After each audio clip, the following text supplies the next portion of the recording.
Sunday afternoon, June 23, 2024.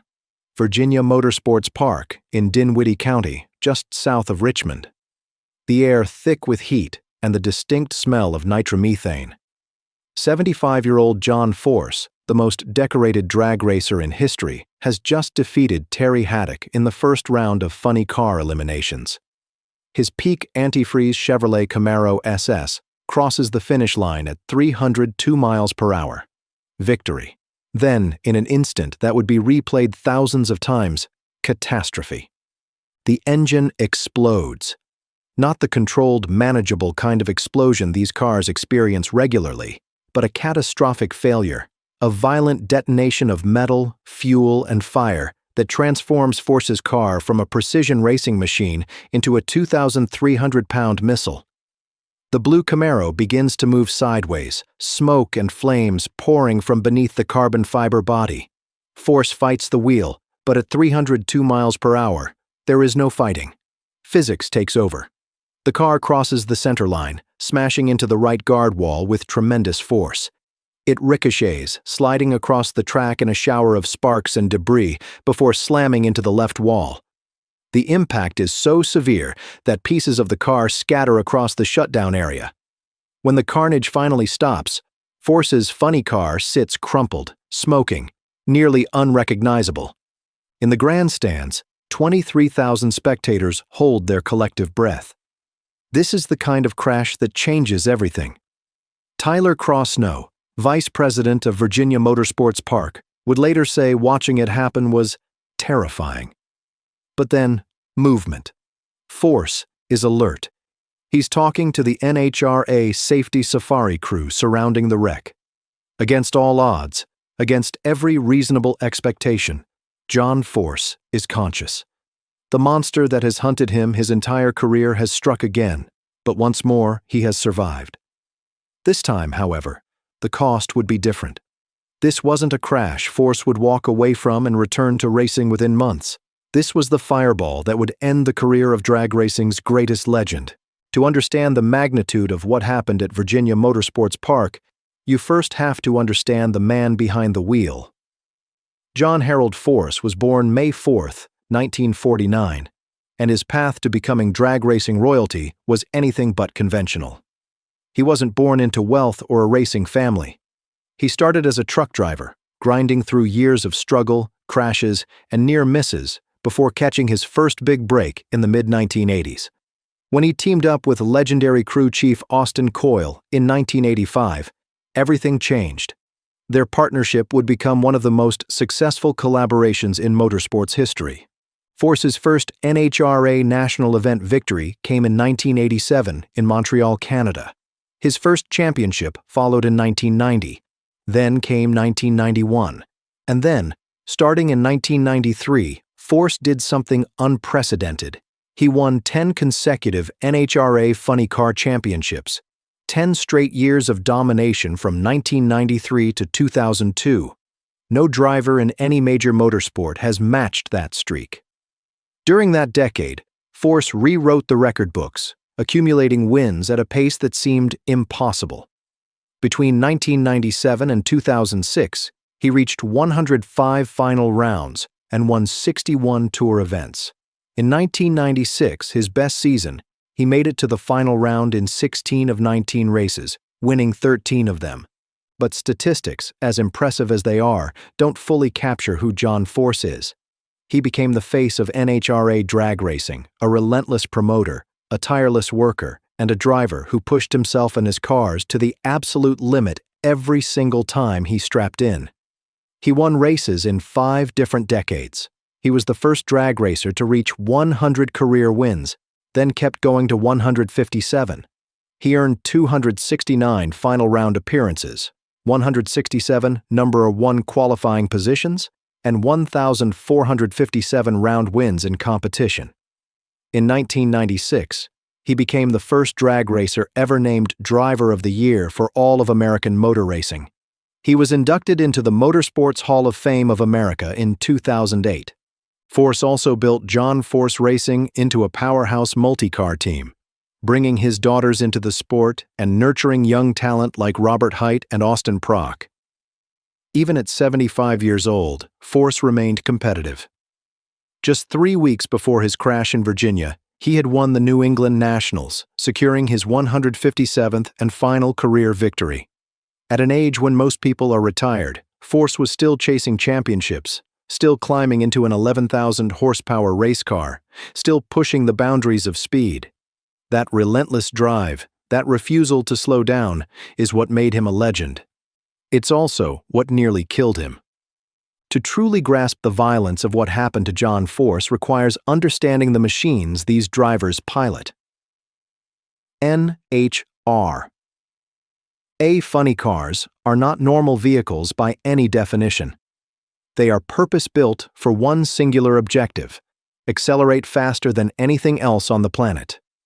The heart of a funny car is a supercharged, 500 cubic inch V8 engine, 8.2 liters of aluminum, titanium, and fury, fed a mixture of 85 to 90% nitromethane and 10 to 15% methanol. These engines produce between 10,000 and 11,000 horsepower. To put that in perspective, the combined horsepower of the first 4 rows at the Daytona 500 doesn't match one funny car engine. Nitromethane is an extraordinary fuel. It contains its own oxidizer, meaning it requires less oxygen from the air to burn, allowing massive amounts of it to be injected into the cylinders. The downside? It burns slowly, requiring the engine to be started on gasoline before switching to nitro.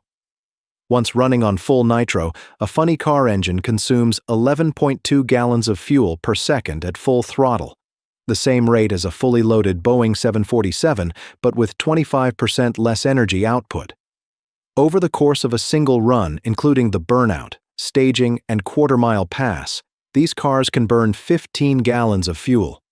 Each run costs approximately $4,000, and that's if nothing breaks.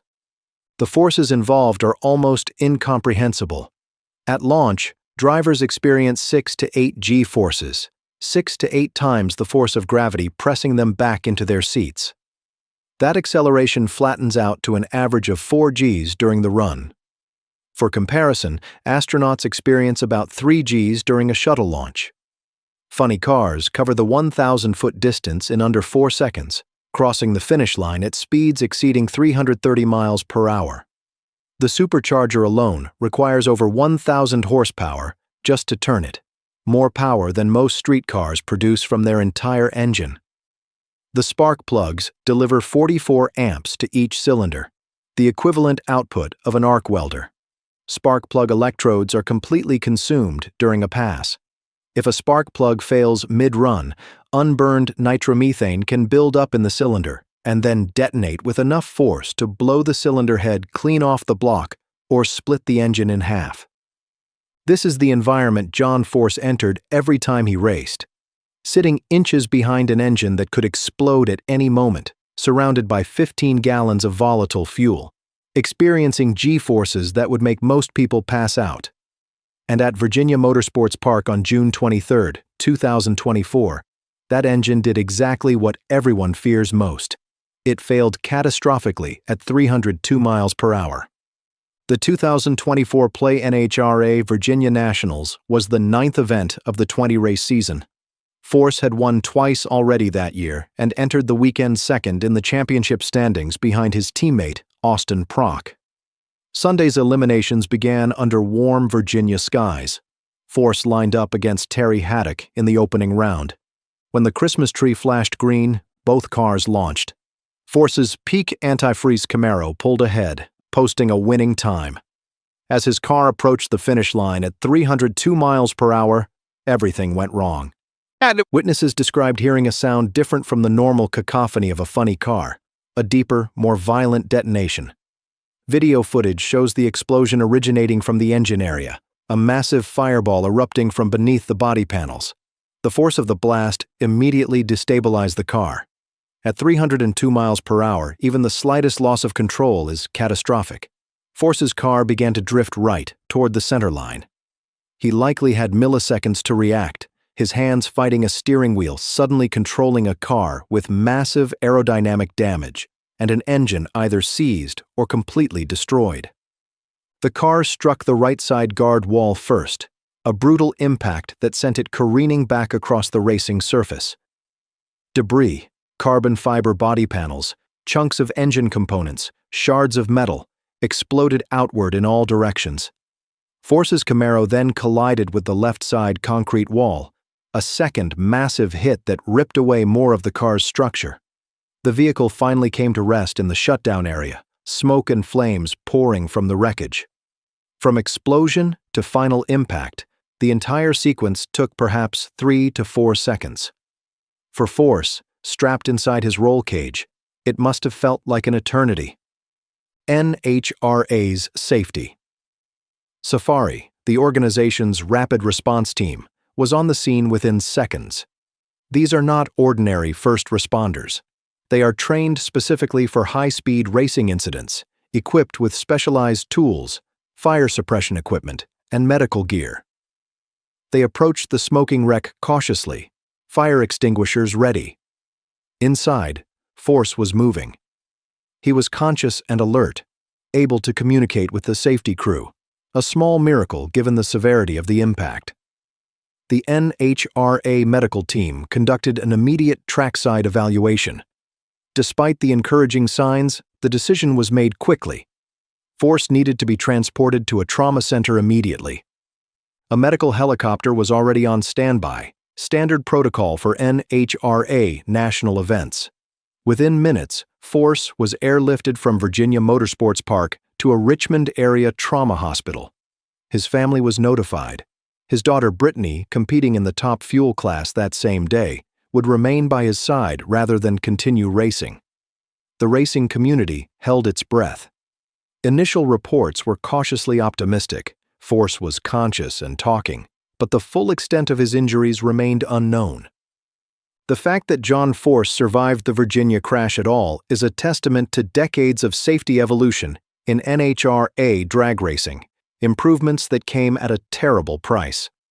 On March 17, 2007, during a test session at Gainesville Raceway in Florida, John Force racing driver Eric Medlen crashed.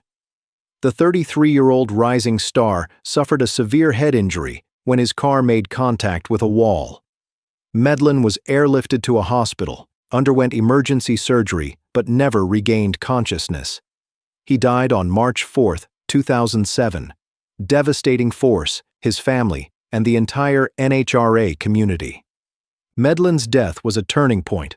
Force, already a powerful voice in the sport, became an advocate for aggressive safety improvements.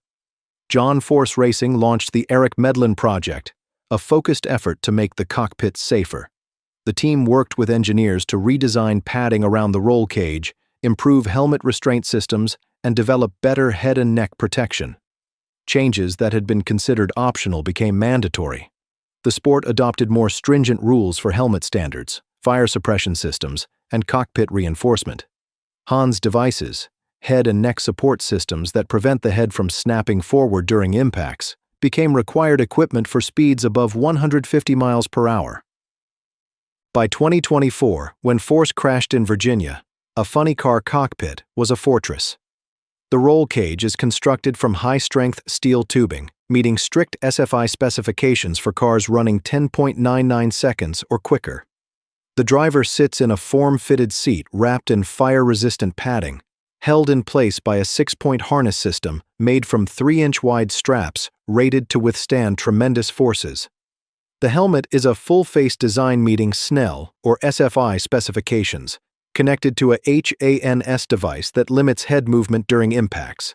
A minimum 20-pound fire suppression system, meeting SFI Spec 17.1, is installed throughout the car, ready to deploy automatically or manually. The fire suit, jacket, pants, gloves, and shoes is made from multiple layers of Nomex, a flame-resistant material that can withstand temperatures exceeding 700 degrees Fahrenheit for several seconds. These safety systems gave Force a chance. When his car exploded and struck the walls at 302 miles per hour, the roll cage held together. The HANS device prevented his head from snapping forward, likely avoiding a broken neck. The fire suppression system activated, smothering flames before they could engulf the cockpit. His helmet and fire suit protected him from heat and debris. Still, no amount of safety equipment can completely negate the forces of a 300-mile-per-hour impact. Force had survived, but his battle was just beginning. The initial reports from the hospital were measured and cautious. John Force Racing released a statement on June 24th, confirming that Force had been airlifted to a trauma center following a catastrophic engine failure that caused his car to crash into the concrete guard wall at 302 miles per hour. The team noted that Force was being monitored and evaluated by medical staff, but provided few details about his injuries. The severity of the impact meant doctors were proceeding carefully, conducting a full assessment before determining a treatment plan. On June 26th, 3 days after the crash, the picture became clearer and more concerning. Force was moved to the Neurological Intensive Care Unit. He had suffered a traumatic brain injury, or TBI. The implications were serious. TBIs are among the most unpredictable and potentially life-altering injuries. The brain, floating in cerebrospinal fluid inside the skull, can be violently shaken during high-speed impacts. The resulting damage can range from mild concussion to permanent cognitive impairment or death. Force also had a fractured sternum and other injuries to his extremities. He was heavily sedated to reduce brain swelling and give his body a chance to stabilize. For the first 5 days, Force's condition was touch and go.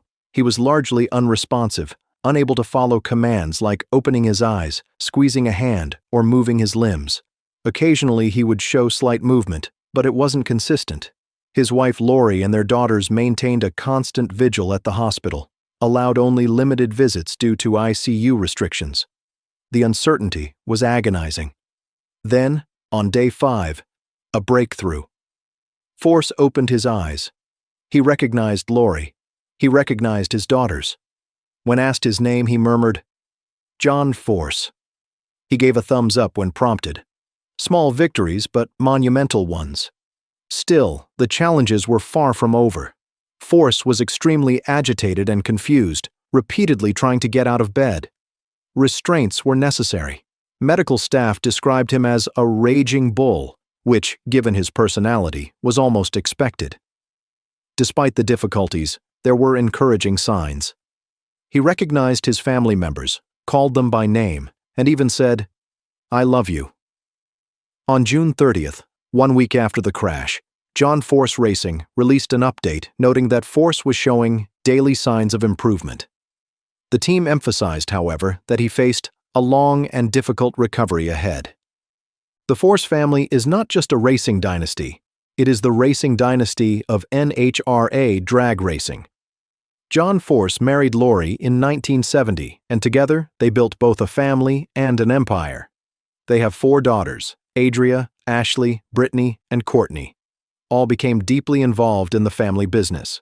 Adria serves as CFO of John Force Racing. Ashley Force Hood raced from 2002 to 2010, becoming a popular and competitive funny car driver before retiring to start a family. Courtney Force raced from 2006 to 2018, earning multiple wins and cementing herself as one of the sport's top female competitors. And Brittany Force, the youngest racing daughter, became the first John Force Racing driver to compete in top fuel dragsters, winning world championships in 2017 and 2022. When John crashed in Virginia, Brittany was competing in the top fuel class that same weekend. Instead of continuing to race, she withdrew and rushed to her father's side. Over the following weeks, the Force daughters and Lori took turns staying with John, providing comfort and encouragement as he fought through his recovery. His family's presence was critical. Studies show that familiar voices and faces can help patients with traumatic brain injuries regain cognitive function faster. For a man who had spent his life surrounded by family, having them there was likely as important as any medical treatment. The Force family's involvement in racing also meant they understood the risks intimately. This wasn't the first time they had watched John fight for his life after a crash. In fact, 2024 marked an eerie echo of events from 17 years earlier. September 23, 2007. Texas Motorplex in Ennis, Texas. John Force was racing Kenny Bernstein in the second round of funny car eliminations. At 58 years old, Force was in the middle of a difficult season, still mourning the loss of Eric Medlen 6 months earlier. As both cars launched, Force's car got out of shape. At high speed, he lost control, crossed into Bernstein's lane, and the two cars collided violently. Force's Camaro then smashed into the concrete wall. The impact was so severe that the car literally broke in half when the parachutes deployed, the front section separating from the rear.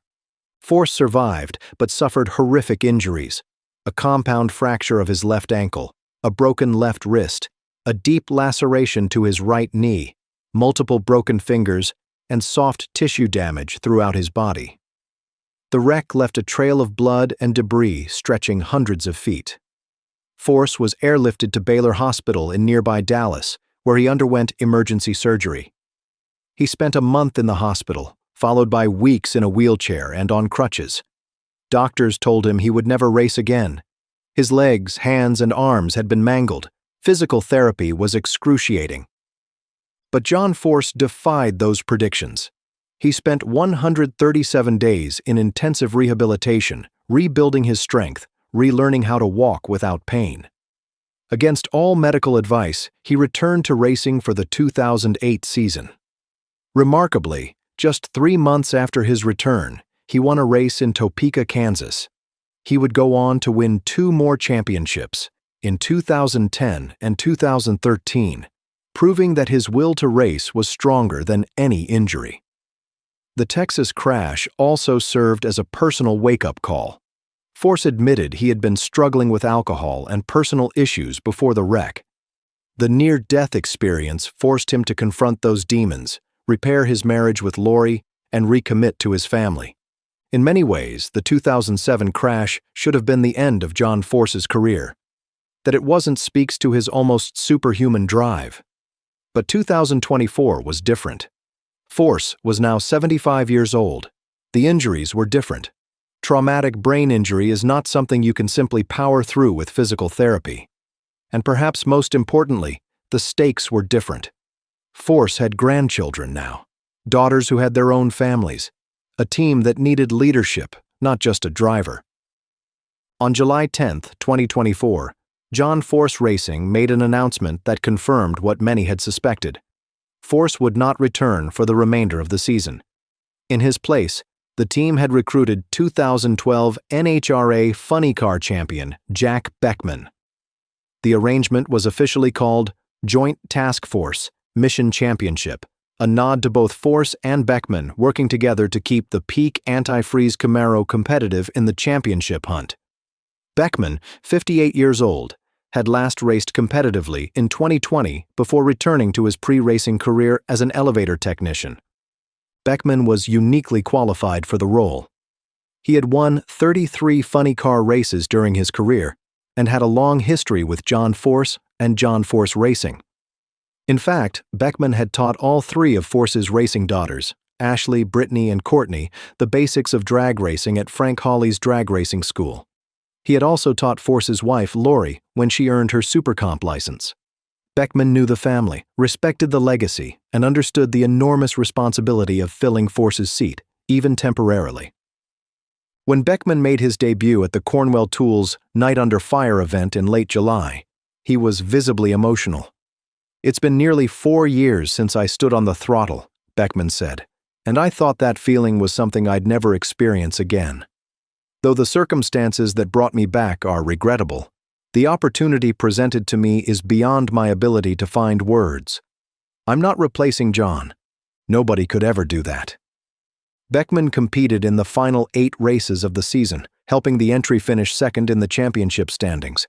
He won twice, proving he still had the skill to compete at the highest level.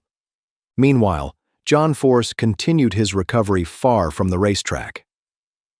On July 23, 2024, exactly 1 month after the crash, Force was discharged from Barrow Neurological Institute in Phoenix, Arizona, where he had been transferred for specialized neurological rehabilitation.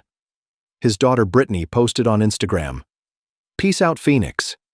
After 30 days, my dad is finally heading home where we will continue outpatient therapy."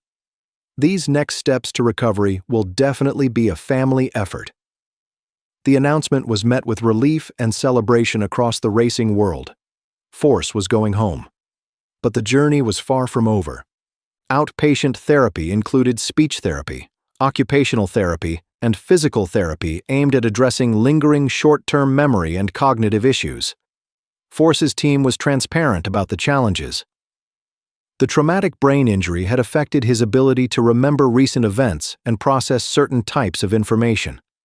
These were not issues that would resolve in weeks or even months. Neurological recovery is measured in increments, small improvements over long periods. Force's family rallied around him, creating a support system designed to help him regain as much function as possible. In October 2024, Force made his first public video appearance since the crash. Sitting in a chair, wearing casual clothes, he looked thinner and more frail than the man who had been racing just months earlier. "I'm John Force, 16-time funny car champion, and I'm incredibly grateful to be here after the crash in Richmond," he said slowly, carefully choosing his words. "I am on the path to recovery, and I'm already feeling better. I spent 4 months in the hospital. I'm working daily to regain my physical strength, but I also need to restore my mental acuity. That crash in Richmond was tough." His voice wavered slightly, the weight of the experience evident. Force went on to thank fans for their support, mentioning the letters, cards, and messages he had received. He talked about his family, Lori and his daughters, and how they had coordinated everything during the frightening days following the crash. He expressed hope that he might be able to attend a race soon, even if he wasn't driving. The video was both heartwarming and heartbreaking.